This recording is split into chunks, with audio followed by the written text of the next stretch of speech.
మార్చి 20 ప్రపంచ పిచ్చుకల దినోత్సవం. పంట చేలో గింజలు తింటూ పురుగుల నుంచి కీటకాల నుంచి వరి పంటను కాపాడి అన్నదాతకు మేలే చేసే పిచ్చుకలు క్రమంగా అంతరించిపోతున్నాయి.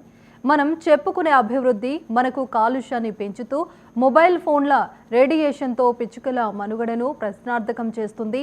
పిచ్చుకలను కాపాడుకోవడానికి మన బాధ్యతగా ఏం చేయాలో చెప్తుంది విశాఖలోని గ్రీన్ క్లైమేట్ స్వచ్ఛంద సంస్థ. Doctor BS Krishna government college ఆచరించి చూపుతోంది.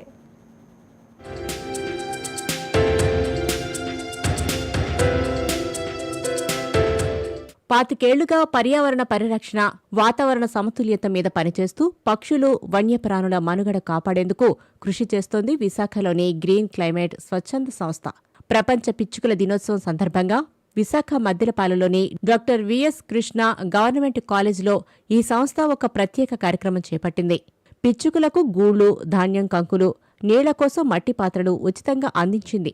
ఈ సందర్భంగా కాలేజీ ప్రిన్సిపల్ డాక్టర్ విజయబాబు మాట్లాడుతూ అభివృద్ధి పేరుతో మనం పర్యావరణానికి చేస్తున్న నష్టాన్ని గుర్తు చేశారు. ప్రతి ఇంటిలో కనబడే పిచ్చుకలు ఈరోజు చూద్దామన్నా కనబట్టలేదు. దీని వెనక మనిషి యొక్క దాహం, మితిమీరిన ఆశ దీనికి కారణమని మనం ఒప్పుకోక తప్పదు. ఎందుకంటే నిజంగా అభివృద్ధిని సాధిస్తున్నామని మనం అంతా చాలా భుజాలు జరుచుకుంటూ ఉన్నాం, కానీ దాని వెనక ఇంకొక జీవరాశి యొక్క నాశనాన్ని, ఇదిగో నిజంగా మరి పర్యావరణ సమతుల్యాన్ని మనం ఎంతో నాశనం చేస్తూ ఉన్నాం అనేది మర్చిపోతూ ఉన్నాం. మానవాభివృద్ధి ఎంత జరిగినా మరి మిగిలిన జీవరాశుల యొక్క మనుగడ కూడా వాటిని కాపాడే ప్రయత్నం మానవులంగా మనం చేయాల్సిన బాధ్యత మన మీద ఉంది. 25 ఏళ్లుగా పిచ్చుకల సంరక్షణ కోసం తీసుకోవాల్సిన జాగ్రత్తలు, వాటి వల్ల కలిగే ప్రయోజనం గురించి గ్రీన్ క్లైమేట్ సంస్థ వ్యవస్థాపక కార్యదర్శి జేవి రత్నం విద్యార్థులకు వివరించారు. ఒక పిచ్చుక సంవత్సరానికి 6.5 కేజీల ధాన్యం తింటుంది. కానీ 100 కిలోల ధాన్యం రావటానికి ఏదైతే పాలు వచ్చే దశలో ఉన్న వెన్నులోని పురుగులను తినేస్తుంది. కాబట్టి టన్నుల కొద్ది బియ్యం రావడానికి పిచ్చుక మనకి కారణం అవుతుంది. కాబట్టి ప్రతి ఒక్కరూ కూడా పిచ్చుకల్ని కాపాడాలి. భవిష్యత్తులో ఇప్పుడు అందరూ కూడా నేచర్ బేస్డ్ ఫార్మింగ్కి వెళ్తున్నారు, రసాయనాలు మానేస్తూ ఉన్నారు. ఈ టైంలో మనం పిచ్చుకల్ని చేయాలి. నెక్స్ట్ ఏంటంటే బొద్దింకల పిల్లలు ఉంటాయా, ఆ బొద్దింకల పిల్లల్ని పిచ్చుకలు తినేస్తాయి. కాబట్టి మనకి ఆయాసం రాదు.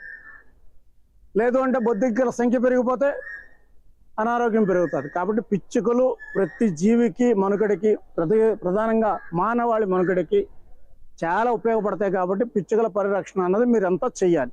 పిచ్చుకల పరిరక్షణ సహా పర్యావరణ హితమైన కార్యక్రమాలు చేపట్టడంలో తమ కాలేజ్, అక్కడ బాటనీ డిపార్ట్మెంట్ చేస్తున్న కృషిని ఈ సందర్భంగా ప్రిన్సిపాల్ గుర్తు చేశారు.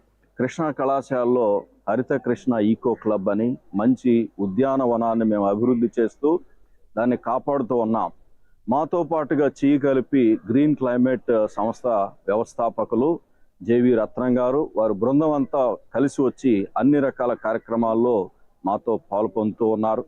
మరియు దాని పర్యవసానంగా ఈరోజు ఈ పిచ్చుకలని పెంపొందించడానికి, వాటిని కాపాడటానికి ఇక్కడ అనేక రకాల కార్యక్రమాలు చేపడుతూ ఉన్నాం.